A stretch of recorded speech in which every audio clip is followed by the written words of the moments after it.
ಮುಂದೆ 13 ವರ್ಷ ಮಾತ್ರ ಸಿದ್ಧಾರ್ಥನ ಜೀವನದಲ್ಲಿ ಅತ್ಯಂತ ಸಂತೋಷದ ಸಮಯ ಅದು. ಮದುವೆ ಆದಾಗ 16 ವರ್ಷ ಅವನಿಗೆ.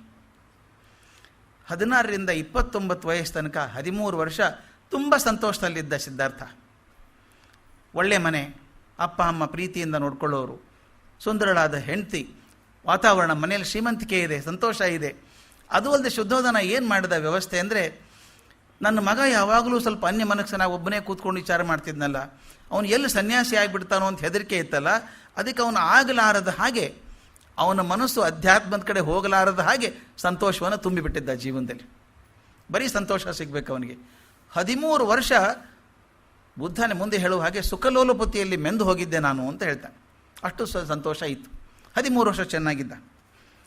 ಆದರೆ ಇದು ಯಾವುದನ್ನು ಒತ್ತಾಯ ಮಾಡಿ ಬರ್ಸೋಕ್ಕಾಗಲ್ಲ. ನೀವೆಷ್ಟೇ ಹೊರಗಡೆ ವಾತಾವರಣ ಕೊಟ್ಟರೂ ಒಳಗಡೆ ಒಂದು ಚೈತನ್ಯ ಚಿಲ್ಮೆ ಇರ್ತದೆ. ಬುದ್ಧ ಇಷ್ಟೆಲ್ಲ ಸಂತೋಷ ಇದ್ದರೂ ಅಲ್ಲಲ್ಲಿ ದುಃಖದ ಎಳೆಗಳನ್ನು ನೋಡ್ತಿದ್ದ. ಈ ಹೊತ್ತಿಗೆ ಇನ್ನೊಂದು ಘಟನೆ ಆಯಿತು ಮನಸ್ಸಿನ ಮೇಲೆ ಪ್ರಭಾವ ಆಗುವಂಥದ್ದು. ಅಂದರೆ ಅವನ ಅಜ್ಜಿ ಸುಲಕ್ಷಣೆ ತಾಯಿ ತೀರ್ಕೊಂಡಾಗ ಅಲ್ಲಿ ಹೋಗ್ತಾನೆ, ದೇವಹದಕ್ಕೆ ಹೋದಾಗ ನೋಡ್ತಾನೆ ಅಜ್ಜ ಒಂದೇ ಸಲ 20 ವರ್ಷ ಜಾಸ್ತಿ ವಯಸ್ಸಾದಂಗೆ ಆಗ್ಬಿಟ್ಟಿದ್ದಾರೆ. ಇದು ಸಾಮಾನ್ಯವಾಗಿ ಎಲ್ಲ ಮನೆಯಲ್ಲಿ ಆಗೋದು. ಬಹಳ ವರ್ಷ ಜೊತೆಯಾಗಿದ್ದಂಥ ದಂಪತಿಗಳಲ್ಲಿ ಯಾರಾದರೂ ಒಬ್ಬರು ಹೋದರೆ ಇನ್ನೊಬ್ಬರಿಗೆ ಬಹಳ ಬೇಗ ವಯಸ್ಸಾದಾಗ್ಬಿಡುತ್ತೆ. ಬಹಳ ಬೇಗ ವಯಸ್ಸಾದಂಗೆ ಅನಿಸ್ಬಿಡುತ್ತದೆ. ಯಾಕಂದರೆ the partnership is so long. ಅದು ಭಾಳ ಕಷ್ಟ ಆಗಿಬಿಡುತ್ತದೆ. ಆ ಅಂಜನ ಶಾಕ್ಯ ಪೂರ್ತಿ ಕುಸಿದು ಹೋಗ್ಬಿಟ್ಟಿದ್ದಂತೆ. ಅಜ್ಜ ಯಾಕೆ ಹಿಂಗಾಗಿದ್ದಿ ಅಂತ. ಅಜ್ಜ ಒಂದೇ ಮಾತು ಹೇಳ್ದ, ನಾನು ಹೋಗಬೇಕಾಗಿತ್ತು ಆಕೆ ಜೊತೆಗೆ, ಆಗಲಿಲ್ಲ ಹೋಗೋದಕ್ಕೆ. ಅಂದರೆ ಮನುಷ್ಯ ಸಾವಿನ ಅಪೇಕ್ಷೆ ಮಾಡ್ತಾನೆ ಅನ್ನೋದೇ ಬುದ್ಧನಿಗೆ ಆಶ್ಚರ್ಯ ಆಗೋಯ್ತು. ಸಿದ್ಧಾರ್ಥನಿಗೆ ಆಶ್ಚರ್ಯ ಆಗೋದು, ಮನುಷ್ಯ ಸಾವನ್ನು ತಪ್ಪಿಸ್ಕೋತಾನೆ ಅಂತ ಅಂದ್ಕೊಂಡಿದ್ದ. ಅದು ಸಾವನ್ನು ಅಪೇಕ್ಷೆ ಮಾಡ್ತಾನಲ್ಲ ಮನುಷ್ಯ, ವಿಚಿತ್ರ ಅಲ್ವಾ ಇದು ಅನ್ನಿಸ್ತು. ಆನಂತರ ಹಾಗೆ ನೋಡ್ತಾ ಇರಬೇಕಾದ್ರೆ ಆ ಭದ್ರ ಅಂತಿದ್ದ ಚಂದಕ್ಕನ ತಂದೆ, ಅವನು ಇನ್ನೂ ಕುಗ್ಗಿ ಹೋಗಿದ್ದಾನೆ. ಮೈಯೆಲ್ಲ ಶರೀರ ಹಿಂಡಿ ಹಿಪ್ಪೆ ಹಾಕಿದಂಗೆ ಆಗಿದೆ. ಅವನು ಹೇಳ್ತಾನೆ, ನಾನು ಯಾಕೆ ಸಾವು ಬರ್ತಾ ಇಲ್ಲ ನನಗೆ, ನಾನು ಯಾಕೆ ಕೂತಿದ್ದೀನಿ ಇಲ್ಲಿ, ನೋಡು ನಿನ್ನ ತಾಯಿ ಹೋಗ್ಬಿಟ್ಲು ಸಿದ್ಧಾರ್ಥ, ನಾನು ಹಿಂಗೆ ಉಳ್ಕೊಂಡಿದ್ದೀನಿ ನೋಡಿ, ಯಾಕೆ ಉಳ್ಕೊಂಡಿದ್ದೀನಿ ಅನ್ನೋನು. ಅದನ್ನೆಲ್ಲ ನೋಡಿದಾಗ ಸಿದ್ಧಾರ್ಥನಿಗೆ ಅನಿಸೋದು, ನಾವು ಬಂದದ್ದೆಲ್ಲೋ ಟೆಂಪರರಿ ಗೆಸ್ಟ್ ಹೌಸಿಗೆ ಬಂದಿದ್ದೀವಿ ಅನ್ಸೋಕೆ ಶುರು ಆಯಿತು ಅವನಿಗೆ. ನಾವು ಭಾಳ ದಿವಸ ಇರೋರಲ್ಲ ಇಲ್ಲಿ, ಹಾಗಾದ್ರೆ ಯಾಕೆ ಬಂದಿವಿ ಇಲ್ಲಿ? ಶಂಕರಾಚಾರ್ಯರು ಕೇಳಿದ ಪ್ರಶ್ನೆ ಅದೇನೆ, ಕೋಹಂ ಕುತ ಆಯಾತಃ, ನಾನು ಯಾರು, ಇಲ್ಲಿ ಯಾಕೆ ಬಂದೆ? ಅದನ್ನು ಸಿದ್ಧಾರ್ಥ ಕೇಳ್ಕೊತಾನೆ. ಹಾಗಾದ್ರೆ ಯಾಕೆ ಬಂದ್ವಿ ನಾವಿಲ್ಲಿ, ಇಷ್ಟು ಜನ ದುಃಖ ಪಡೋ ಕಾರಣ ಏನು ಹಾಗಾದರೆ ಅಂತ ಮತ್ತೆ ಶುರು ಆಯಿತು. ಆಂತರ್ಯದಲ್ಲಿ ಬಂದಂಥ ಪ್ರಶ್ನೆಗಳಿದ್ದಾವಲ್ಲ, ಇವಕ್ಕೆ ಹೊರಗಿನ ಯಾವ ವಾತಾವರಣ ಏನೂ ಮಾಡಲ್ಲ, ಒಳಗಿನ ಕುದಿಯೋಕ್ಕೆ ಶುರು ಆದರೆ. ಅದಕ್ಕೆ ನನಗೆ ಅಲ್ಲಮ್ಮನ ಮಾತು ಭಾಳ ಮುಖ್ಯ ಅನಿಸುತ್ತೆ. ಪ್ರಣತೆ ಇದೆ, ಬತ್ತಿ ಇದೆ, ಜ್ಯೋತಿ ಬೆಳಗುವಡೆ ತೈಲವಿಲ್ಲದೆ ಪ್ರಭೆ ತಾನೆಲ್ಲಿಯದೋ. ಎಂಥ ಚೆನ್ನಾಗಿದೆ ನೋಡಿ. ಪ್ರಣತೆ ಇದೆ, ಹಣತೆ ಇದೆ, ಬತ್ತಿ ಇದೆ. ಬರೀ ಹಣತೆ ಬತ್ತಿ ಇದ್ರೆ ಉರಿಯಲ್ಲ ಅದು. ತೈಲವಿಲ್ಲದೆ ಪ್ರಭೆ ತಾನೆಲ್ಲಿಯದೋ, ಒಳಗಿನ ಎಣ್ಣೆ ಇಲ್ಲದೆ ಹೋದರೆ ಅದು ಹೇಗೆ ಬರ್ತದೆ? ಮುಂದೆ ಹೇಳ್ತಾರೆ, ಗುರುವಿದೆ, ಲಿಂಗವಿದೆ, ದೈವ ಇದೆ, ಗುರು ಇದ್ದಾನೆ. ಶಿಷ್ಯನ ಸುಜ್ಞಾನ ಅಂಕುರಿಸದ ನಕ್ಕರ, ಶಿಷ್ಯನ ಸುಜ್ಞಾನ ಬೆಳೆಯೋ ತನಕನೂ ಭಕ್ತಿ ಎಲ್ಲಿಯದೋ. ಎಷ್ಟು ಚಂದದ ಮಾತಪ್ಪ. ಅಲ್ಲಂಬ ಪ್ರಭುನೇ ಸರಿ. ಅವನು ಹೇಳ್ತಾನೆ, ಗುರು ಇದ್ದಾನೆ, ಭಗವಂತ ಇದ್ದಾನೆ. ಆದರೆ ನಿನ್ನ ಮನಸ್ಸಿನೊಳಗೆ ಆ ಸುಜ್ಞಾನ ಅನ್ನೋದು ಬೆಳೀದೆ ಹೋದರೆ ಯಾವ ಲಿಂಗನೂ ಮಾಡೋಕ್ಕಾಗಲ್ಲ, ಯಾವ ಗುರುನೂ ಮಾಡೋಕ್ಕಾಗಲ್ಲ. ಇದು ಮುಖ್ಯ, ಒಳಗಿಂದ ಬರಬೇಕು ಅಂತ. ಇದು ಒಳಗಡೆ ತುಡಿತಾ ಇತ್ತು ಸಿದ್ಧಾರ್ಥನಿಗೆ. ಆ ಕಡೆ ಮನಸ್ಸು ತುಡಿತಾ ಇತ್ತು. ಒಂದು ಸಣ್ಣ ನೋವು ಕಾಣಿಸಿದ್ರು ಸಾಕು, ಅಯ್ಯೋ ಹಾಗಾದ್ರೆ ಹುಡುಕ್ಬೇಕು, ನೋವಿಗೆ ಕಾರಣ ಹುಡುಕಬೇಕು ಅಂತ. ಆ ಒಳಗಿನ ಪ್ರಭೆ ಉಕ್ತಾ ಇತ್ತಲ್ಲ, ಅದಕ್ಕೆ ಹೇಳ್ತಾರೆ, ಸೋಹಂ ಎಂಬುದ ಕೇಳಿ ದಾಸೋಹವ ಮಾಡದಿದ್ದರೆ ಅತಿಗೆಳುವ ಗುಹೇಶ್ವರ ಅಂತ. ಹಾಗೆ ಇವನು ಕಷ್ಟದಲ್ಲೇ ಬೆಳೆದಿದ್ದರೆ ಆಘಾತಕಾರಿ ಆಗ್ತಿರ್ಲಿಕ್ಕಿಲ್ಲ. ನಿನ್ನೆ ನಾನು ಹೇಳಿದೆ, ಸಂತೋಷದಲ್ಲಿದ್ದಾಗ ಒಂದೇ ಸಲ ದುಃಖ ಕಂಡಾಗ ಶಾಕ್ ಆಗ್ತಿತ್ತು ಅವನಿಗೆ. ಆ ಹೊತ್ತಿಗೆ ಅವನಿಗೊಬ್ಬ ಸುಂದರನಾದ ಮಗ ಹುಟ್ಟಿದ. ಅವನಿಗೆ ರಾಹುಲ ಭದ್ರ ಅಂತ ಹೆಸರಿಟ್ಟರು, ಪ್ರೀತಿಯಿಂದ ರಾಹುಲ ಅಂತ ಕರೀತಾ ಇದ್ರು. ಈ ಹೊತ್ತಿಗೆ ತಂದೆ ಆರೋಗ್ಯ ಕೆಡ್ತಾ ಇತ್ತು, ಶುದ್ಧೋಧನ ಆರೋಗ್ಯ ಕೆಡ್ತಾ ಇತ್ತು. ಅವನಲ್ಲೂ ವೃದ್ಧಾಪ್ಯದ ದಟ್ಟ ಲಕ್ಷಣಗಳು ಕಾಣಿಸ್ತಾ ಇತ್ತು. ಒಂದು ಸಲ ಸಿದ್ಧಾರ್ಥ ವಿಚಾರ ಮಾಡಿದ, ನಮ್ಮಪ್ಪ ಎಷ್ಟು ಚೆಂದಾಗಿದ್ದರು ನೋಡಿದಾಗ ನಾನು, ಈಗ ತುಂಬ ವಯಸ್ಸಾದಂಗೆ ಕಾಣಿಸ್ತಾರೆ. ಬಹುಶಃ ನನಗೂ ವಯಸ್ಸಾಗಿಬಿಡುತ್ತೆ ಸ್ವಲ್ಪ ದಿವಸಕ್ಕೆ, ನಾನು ಸತ್ತು ಹೋಗ್ಬಿಡ್ತೀನಿ. ಆದರೆ ಮನುಷ್ಯನ ದುಃಖಕ್ಕೆ ಕಾರಣ ಏನು, ಅದನ್ನು ತೆಗೆಯೋದು ಹೇಗೆ ಅಂತ ಕಂಡು ಹಿಡಿಯೋದು ಯಾವಾಗ? ನಾನು ಹಿಂಗೆ ಕೂತ್ಕೊಂಡ್ಬಿಟ್ರೆ, ಇಲ್ಲಿ ಕೂತ್ಕೊಂಡ್ರೆ ಆಗಲ್ಲ. ಈ ಸುಖದಲ್ಲಿ ಮುಳುಗಿ ಹೋಗ್ಬಿಡ್ತೀನಿ ನಾನು, ಹೊರಗೆ ಹೋಗ್ಬೇಕಿನ್ನ, ದಾಟಿ ಹೋಗಬೇಕು. ಸನ್ಯಾಸಿನ ಕಂಡಿದ್ದ ಹುಡುಗಾಗಿದ್ದ ಒಬ್ಬನ್ನ, ನಾನು ಹಾಗೆ ಆಗ್ಬಿಡಬೇಕು ಅಂತ ಅನ್ನಿಸ್ತು. ಅವನು ಹೇಳಿದ, ಪ್ರಯತ್ನ ಮಾಡಿದರೆ ಆಗೋಲ್ಲ ಸನ್ಯಾಸ, ಇದು ಬಹಳ ಮುಖ್ಯ. ಗಂಡ ಹೆಂಡತಿ ಇದ್ದರು. ಹೆಂಡತಿ ಬಂದು ದಿನ ಹೇಳೋ ಗಂಡನಿಗೆ, ನನ್ನ ತಮ್ಮನಿಗೇನಾದರೂ ಹೇಳ್ರಿ, ನನ್ನ ತಮ್ಮನಿಗೇನಾದರೂ ಹೇಳ್ರಿ. ಯಾಕೆ ನಿನ್ನ ತಮ್ಮನಿಗೇನಾಗಿದೆ ಅಂತ ಕೇಳಿದ. ಸನ್ಯಾಸ ತಗೋತೀನಿ ಅಂತಾನೆ, ಸನ್ಯಾಸ ತಗೋತೀನಿ ಅಂತಾನೆ. ನೀನು ಹೇಳಬೇಕು, ನಾ ಹೇಳಿ ಸಾಕಾಯಿತು, ಅಪ್ಪ ಅಮ್ಮ ಹೇಳಿದರು, ನಾನು ಹೇಳಿದೆ ಬೇಡ ಕಣೋ ಸನ್ಯಾಸ ಅಂತ ಹೇಳ್ತೀನಿ, ಕೇಳಲ್ಲ, ತಗೋತೀನಿ ಅಂತಾನೆ ಅಂತ. ಗಂಡ ಹೇಳಿದೆ, ಏನು ಹೇಳೋಕ್ಕೋಬೇಡ, ಸನ್ಯಾಸ ತಗೋತೀನಿ ತಗೊಳ್ಳಲ್ಲ ಅವ್ರು ಯಾರು.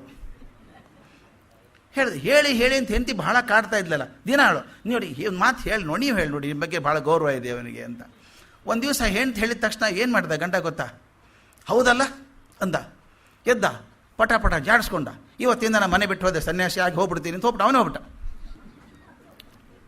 ತಮ್ಮ ಹಾಗೆ ಕೂತಿದ್ದ ಮನೆಯಲ್ಲಿ. ಸನ್ಯಾಸ ಅನ್ನೋದು ತಕ್ಕನೆ ಬರುವಂಥದ್ದದು, ಪ್ರಿಪೇರ್ ಮಾಡಿ ಪ್ಲ್ಯಾನ್ ಮಾಡಿ ಪ್ರಪೋಸಲ್ ಇಟ್ಟು ಬರೋದಲ್ಲ ಅದು. ಸನ್ಯಾಸ ಅನ್ನೋದು ಮನಸ್ಸು ಪಕ್ವತೆ ಆದಾಗ ಬರುವಂಥದ್ದು. ಸಿದ್ಧಾರ್ಥ ಅಂದ, ಹಿಂಗೆ ಕೂತ್ಕೊಂಡು ಲೆಕ್ಕ ಹಾಕಿದ್ರೆ ಹಾಕೋಲ್ಲ ಅಂದ, ಇವತ್ತು ರಾತ್ರಿನೇ ಹೊಟ್ಟು ಬಿಡಬೇಕು ಅಂತ ಪ್ಲ್ಯಾನ್ ಮಾಡಿದ. ಮಾಡಿಬಿಟ್ಟು ಏನು ಮಾಡಿದ, ಒಂದು ಚೀಲದಲ್ಲಿ ಕೆಲವು ಸಾಮಗ್ರಿಗಳನ್ನು ಹಾಕ್ಕೊಂಡ, ಯಾರಿಗೂ ಗೊತ್ತಿಲ್ಲ. ರಾತ್ರಿ ಎದ್ದ, ಅದು ಹೇಳಿದ್ನಲ್ಲ, ಬುದ್ಧ ಜಗವೆಲ್ಲ ಮಲಗಿಲರು ಇವನೊಬ್ಬನೆದ್ದ ಅಂತ. ರಾತ್ರಿ ಎದ್ದ, ಹೊರಟು ಬಿಡಬೇಕು. ಆದರೂ ಮನಸ್ಸು ಎಳೀತದಲ್ಲ, ಹೆಂಡತಿ ಮಗು ಮಲ್ಕೊಂಡಿದ್ದಾರೆ ಹಾಸಿಗೆ ಮೇಲೆ, ಒಂದು ಸಲ ನೋಡಬೇಕು ಅನ್ನಿಸ್ತು. ಕೋಣೆಯಲ್ಲಿ ಹೋಗಿ ನೋಡ್ದ, ಮಲ್ಕೊಂಡಿದ್ದಾರೆ, ನಿಶ್ಚಿಂತೆಯಿಂದ ಮಲ್ಕೊಂಡಿದ್ದಾಳೆ ಯಶೋಧರೆ. ಪಕ್ಕದ ಸುಂದರವಾದ ಮಗು ಮಲ್ಕೊಂಡಿದೆ. ಮಾತಾಡಿಸ್ಲಾ ಅಂತ ಅನ್ಕೊಂಡ. ಮಾತಾಡಿಸಿದ್ರೆ ಹೆಂಡತಿ ಬಿಡ್ತಾಳ, ಅಳ್ತಾಳೆ, ದುಃಖದ ಹೇಳ್ತಾಳೆ, ಹಾಗಾಯಿತು ಹೀಗಾಯಿತು ಅಂತಾಳೆ. ಅಪ್ಪ ಅಮ್ಮ ಬರ್ತಾರೆ, ಅವರು ಅಳ್ತಾರೆ. ದುಃಖದ ಕಟ್ಟೆಯನ್ನು ಒಡ್ಡಿಬಿಟ್ಟು ನಾನು ಹೋಗೋದಕ್ಕೆ ಬಿಡಲ್ಲ, ಇವರು ಅಡ್ಡ ಆಗಿಬಿಡ್ತಾರೆ. ಅಲ್ಲೇ ಮನಸ್ಸಲ್ಲೇ ಕ್ಷಮೆ ಕೇಳಿದ ಯಶೋಧರೆಗೆ. ಹೊರಟುಬಿಟ್ಟು ಹೊರಗಡೆ ಹೋಗಿ ಚಂದಕ ಇದ್ನಲ್ಲ ಸಾರಥಿ, ಅವನ ಕಡೆ ಹೋಗಿ, ಚಂದಕ ಕಂಥಕ ಅಂತ ತೊಗೊಂಬಪ್ಪ. ಕಂಥಕ ಅಂದ್ರೆ ಅವನ ಪ್ರೀತಿ ಕುದುರೆ, ಮರಿಯಿದ್ದಾಗಿನಿಂದ ಬೆಳೆದದ್ದು ಅವನ ಜೊತೆಗೆ. ಕಂಥಕ ತೊಗೊಂಡ್ಬಾ ಅಂತ. ಯಾಕೀಗ ಅಂತ, ನೀ ಪ್ರಶ್ನೆ ಕೇಳಬೇಡ, ಬಂದ್ಬಿಡು, ತಕ್ಷಣ ಬರಬೇಕು. ಆ ಕುದುರೆ ತಂದ. ಕಂಥಕನಿಗೂ ಚಂದಕನಿಗೂ ಗೊತ್ತಿಲ್ಲ ಎಲ್ಲಿ ಹೋಗ್ತಿದ್ದೀವಿ ಅಂತ. ನನ್ನ ಹಿಂದೆ ಕೂತ್ಕೊ ನೀನು ಕುದುರೆ ಮೇಲೆ ಅಂತ ಹೇಳಿ ಇವನೇ ಓಡಿಸೋಕೆ ಶುರು ಮಾಡಿದ ಕುದುರೆ. ಬೆಳಗಾಗುವವರೆಗೂ ಕುದುರೆ ಓಡಿಸಿದ್ದಾನೆ. ಅನೋಮ ಅಂತ ಒಂದು ನದಿ ಬರ್ತದೆ.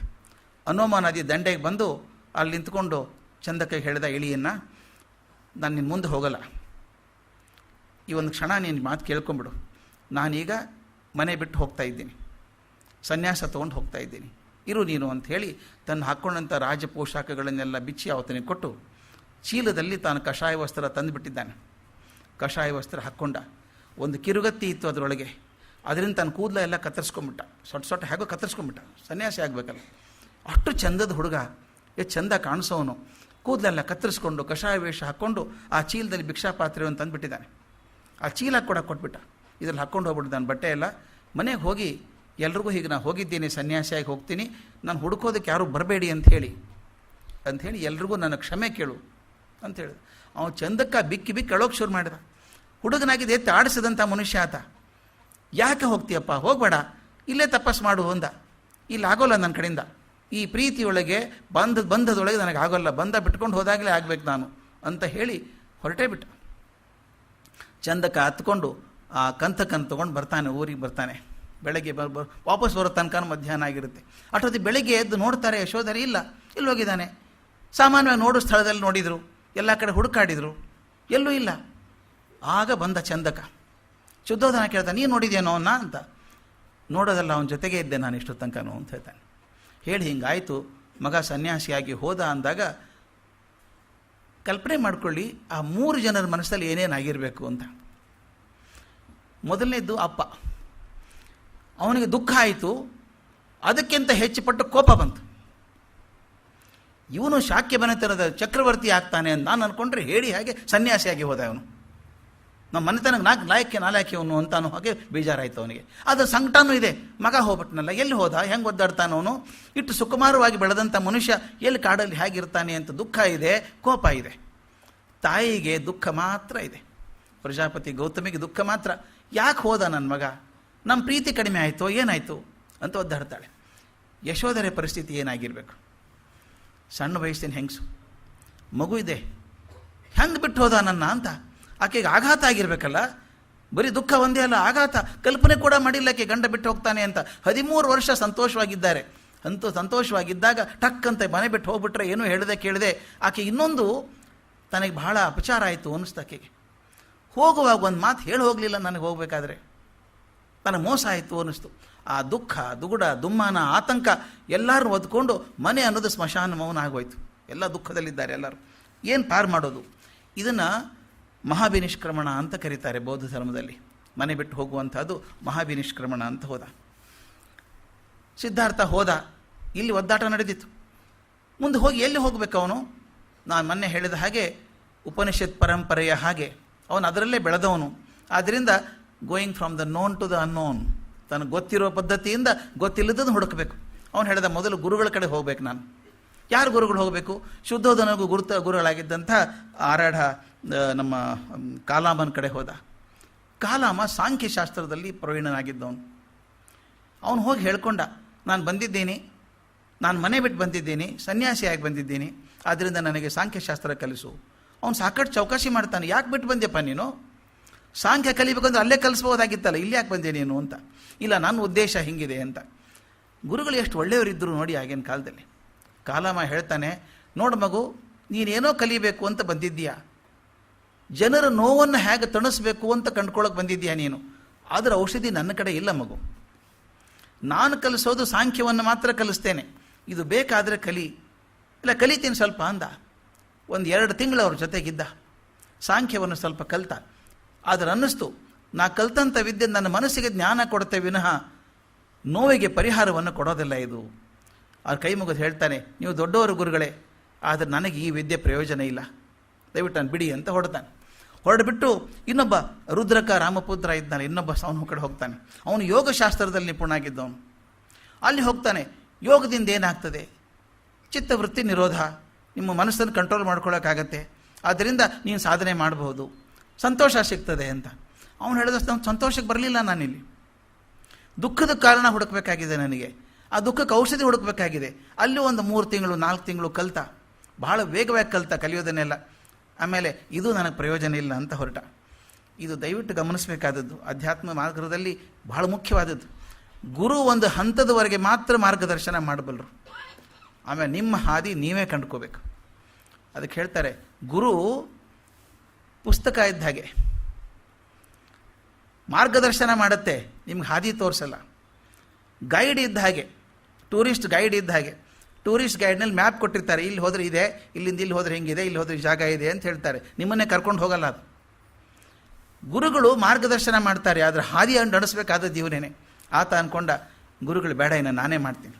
ತಾನು ತಿಳಿದು ವ್ಯಾಪಾರ ಮಾಡ್ದ.